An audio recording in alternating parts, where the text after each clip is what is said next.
Friends, what's up?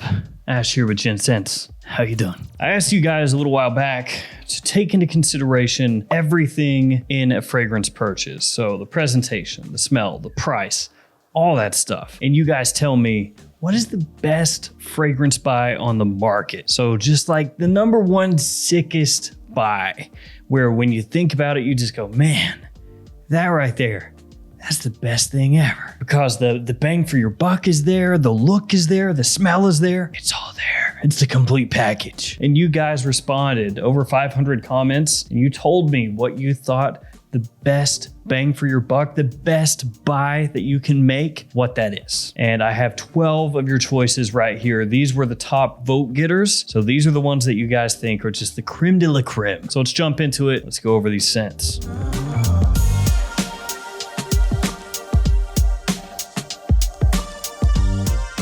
And I got your comments printed out right here, so we'll go through these as we check out the scents. So let's just get it started. Let's jump right into it. First up, Philip Bork. Big PB, Philip Bork. Missoni Wave. Presentation, scent, quality, performance, price. Really hard to beat, in my opinion. And this fragrance and the next one that I'm going to talk about were the top two vote getters. So these ones got mentioned over and over and over again. And each time they were consistently voted higher, you know, with more updoots, more I like this comments than any other fragrance. So Missoni Wave, this one smells a little bit similar to Versace Pour Homme or Chanel Eau Homme Sport. It's in that style, in that vein. Great fresh fragrance for summertime. Really nice performance, as you say. The presentation looks good, and it's not very much from discounters. So Missoni Wave, I'm right there with you. And it was not a surprise for me to see this one voted on so frequently and to get so much love, because this does pretty much anything that you could want a fragrance to do that's centered around fresh aquatic citrus. Spring, summertime, this stuff is great. And then the next fragrance that got talked about and voted on the most was this one, Rocus Mustache Eau de Parfum. As Justin B says, considering price, quality, bottle size, atomizer, and of course the fragrance itself, I'd have to go with Mustache Eau de Parfum. I just almost launched that. You really can't beat the DNA and overall scent. It smells like niche and is a third of the price. No brainer, bang for your buck fragrance. I do like how you brought up bottle size as one of the things that you were using to determine which fragrance is best. Well, you know, this one has a big, beefy, thick, girthy bottle. I think what you mean by that, though, is that you can get this nice size right here, a 4.2 ounce size bottle, 125 mils, for a pretty good price at discounters. So it's like you're getting a little extra juice there, a little extra bang for your buck as compared to the more normal 100 ml size bottles. And absolutely agree with every single thing that you said there. Yes, this does come across as having niche quality. A lot of people would say that this smells quite similar to Yves Saint Laurent's Tuxedo, only much, much more affordable, assuming you can find it at discounters. Mustache Eau de Parfum is one of those fragrances that has a tendency to sell out because everybody wants it. So when it pops up at a good price at a discounter, then people go crazy and scoop it up. And I will link each one of these in the description below. Next up, we got one from Chuck G from discounters. It's Wanted by Night, hands down. $37 is a total steal that can't be beat, in my opinion. And once again, you and I, we are on the same page here. We're on the same page. I like what you guys are doing here. I like your choices. Wanted by Night, wonderful for fall and winter time. Really good performance, a little bit smoky, very unique smelling, has a nice fruitiness to it. Tobacco in here, very good as well. Wanted by Night for a long time has been one of my favorite cheap buys from discounters. I think for the price, as you alluded to, this is one of the best buys you can make. And then Mo is up next. Honestly, I'd have to say Armaf Hunter Intense for the everyday guy is a no-brainer. Cheap, lasts a long time, smells like the most mass appealing scent you smell, and it's Sauvage mixed with Invictus. So yeah, you kind of hit the nail on the head there. It is indeed kind of a Sauvage meets Invictus clone fragrance from Armaf. Like most clone fragrances, the bottle is kind of fugly. It's just kind of weird. It's like one of those games, like one of those arcade games where you're trying to stack blocks or something, and each time you're stacking it, you're missing a piece, so it kind of falls off and gets smaller each time. It's like bigger here, smaller here, and off center, and then smaller still at the top and off center again. But it is cheap, and in terms of mass appealing blue fragrances, it's a really good one, as long as you don't mind a little Invictus in your Sauvage. After that, we got JW, says, I will say any fragrance from Lalique, but particularly the Encry Noir line. My favorite of the line is definitely Al Extreme. And this fragrance right here actually popped up a bunch. Not a surprise. I expected fully to see Lalique mentioned over and over again, specifically the Encry Noir line, as you mentioned.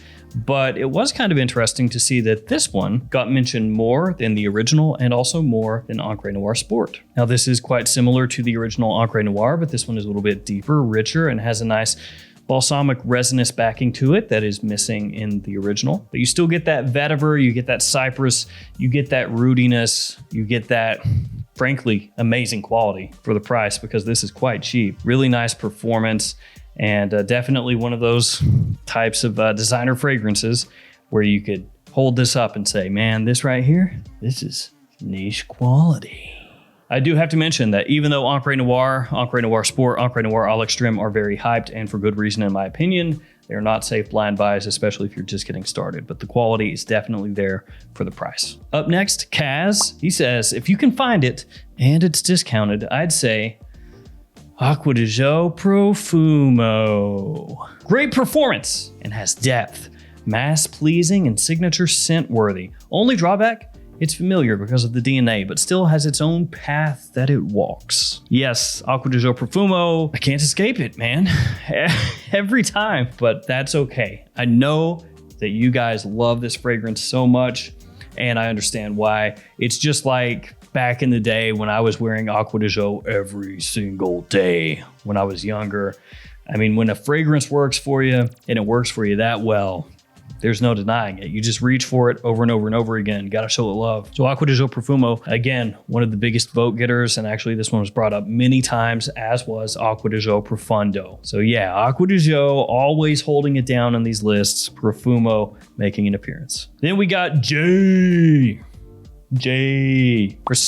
Dylan Blue and Loam Rocus. He gave us a twofer. Both can be found pretty cheap and are well worth the money in my opinion. Now, this comment got a whole bunch of upvotes and had two fragrances, so heck with it, we'll just put them both in here. To be fair though, between these two, Dylan Blue was mentioned more often, had more votes, and overall was the fragrance that got the most love from these two, and it really wasn't close. Dylan Blue, far and away, as far as blue fragrances go, assuming that you don't count Aqua Dujo, Profumo, and Missoni Wave as blue fragrances, was the one that was mentioned the most often. And most times, it was brought up as a great alternative to the big three, which I've talked about before, because it has that same complement factor as something like a Bleu de Chanel, but it is more affordable from discounters, and it's a name people know. Dylan Blue, top-notch versatility, pretty much a year-round fragrance in my opinion. That one got a bunch of love. The Loam Rocus is a little bit more of a spring-summer centric. Not that Dylan Blue is not, it's just I think the Dylan Blue has a little more usability in fall and winter than this one. But this is a really nice, very affordable blue fragrance. From discounters, this is really crazy cheap. The quality is very nice, and actually I think that this is better than a lot of other blue type scents that are much more expensive than it. Like Dolce & Gabbana K, I bring this up all the time, but I would much rather have this over K. I think that this is better than a lot of the Polo fragrances. I would take this over a lot of stuff, frankly. It's really nice. After that, we got a comment from Africano. For the price, versatility, and design, Missoni Parfum Pour Homme. Wore it this summer in New York, going to lots of Afro beats and music events, and got constant compliments everywhere I went. Even my Lyft drivers, going from place to place, wanted to know what I was wearing. So Missoni making another appearance. And yes, I got this one as a tester, so no cap. That sucks too, because the caps are magnetic and look pretty good. But Missoni Parfum is another one that's very affordable. Performance is there. Presentation looks nice, maybe not as nice as Wave, and as I just mentioned, looks nicer with the cap, but still looks nice. Atomizer on it is good. Smells a bit similar to Bleu de Chanel, so it's going to give you that type of wearability, that type of complement factor, but way cheaper in a great looking package. So this one absolutely makes sense. After that, Jared Steele says, Gentleman Eau de Parfum Boisé. It smells way more expensive than it is. It's classy and versatile. Definitely underrated in my opinion. Now, I am a self-professed lover of the Gentleman line. I think that it has just so many killer fragrances. Of course, I'm a big fan of Iris, so yeah, give me all that. You know, I'll take every single bit of it.